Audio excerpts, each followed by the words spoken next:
Assalamualaikum warahmatullahi wabarakatuh. Saya Muhammad Faras Budiman dari kelas 12 MIPA 5 absen 17 ingin menjelaskan tentang materi metabolisme.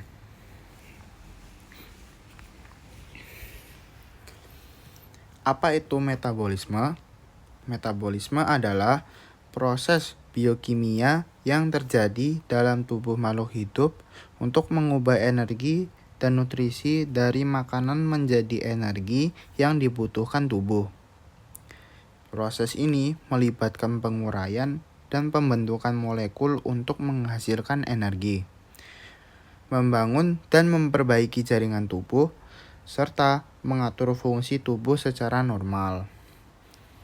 Metabolisme juga melibatkan reaksi kimia yang kompleks yang terjadi di dalam sel-sel tubuh dengan bantuan enzim dan hormon.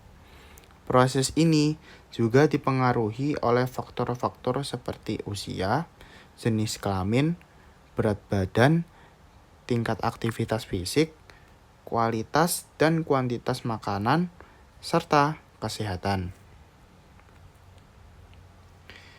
Kaitan metabolisme dengan energi, yaitu ada 3. Yang pertama, satu hal yang amat erat kaitannya dengan metabolisme, yakni kalori. Sederhananya, kalori pada makanan menunjukkan banyaknya energi yang akan kita dapatkan dari mengonsumsi makanan tersebut. Yang kedua, proses penghabisan energi. Inilah yang selama ini dikenal sebagai membakar kalori. Bahkan tanpa beraktivitas pun, tubuh kita sebenarnya sudah membakar kalori atau energi untuk bertahan hidup. Yang ketiga, semakin banyak dan beraktivitas kita, semakin besar energi yang dihabiskan. Maksudnya jumlah kalori yang terbakar. Sementara, jika kita jarang berolahraga, energi berlebih akan menumpuk dalam bentuk timbunan lemak.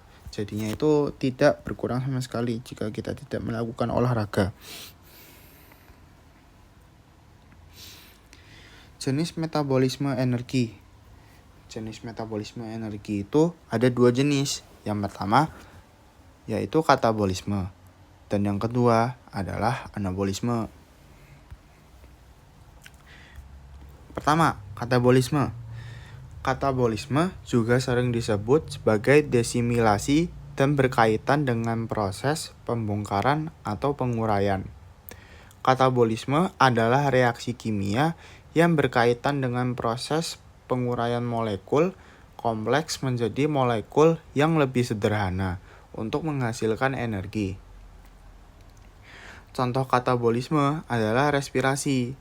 Respirasi dikategorikan sebagai katabolisme karena di dalamnya terjadi penguraian senyawa kompleks menjadi senyawa sederhana yang disertai dengan pelepasan energi.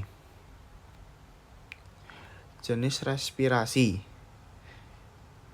Yang pertama adalah respirasi aerob. Respirasi aerob adalah respirasi yang membutuhkan oksigen dari udara bebas untuk menghasilkan energi. Contohnya adalah respirasi sel yang dilakukan oleh mitokondria untuk menghasilkan energi dari sumber nutrisi yang dimiliki. Yang kedua, ada respirasi anaerob. Respirasi anaerob adalah respirasi yang dapat menghasilkan energi tanpa menggunakan oksigen. Respirasi anaerob juga sering disebut dengan fermentasi. Ada beberapa organisme yang melakukan respirasi anaerob. Contohnya, bakteri dan protista yang hidup di tempat yang miskin oksigen. Yang kedua adalah anabolisme. Anabolisme juga disebut sebagai asimilasi dan berkaitan dengan proses penyusunan atau pembentukan senyawa tertentu. Anabolisme dapat didefinisikan sebagai rangkaian reaksi kimia yang berkaitan dengan proses pembentukan molekul kompleks dari molekul sederhana. Anabolisme adalah kebalikan dari katabolisme. Bila katabolisme menghasilkan energi, maka proses anabolisme membutuhkan energi. Contoh, anabolisme adalah fotosintesis yang membutuhkan energi cahaya matahari. Fotosintesis biasa dilakukan oleh makhluk hidup yang memiliki klorofil. Contohnya tumbuhan. Semua tumbuhan itu melakukan fotosintesis.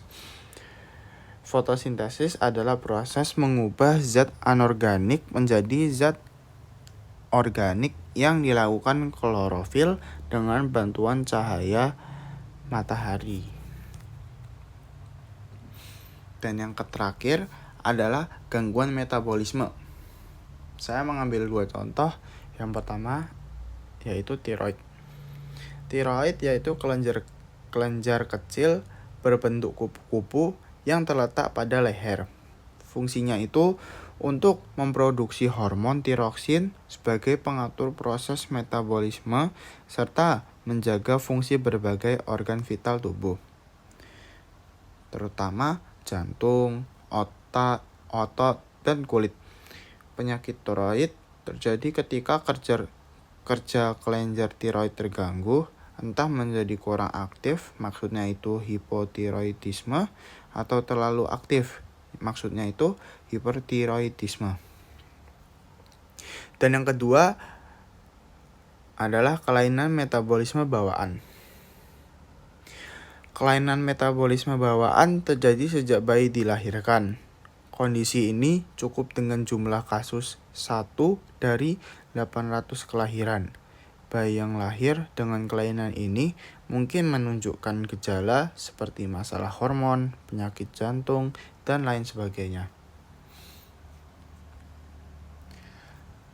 Sekian penjelasan dari saya tentang materi metabolisme. Jika ada salah kata yang saya ucapkan, mohon maaf yang sebesar-besarnya. Terima kasih banyak.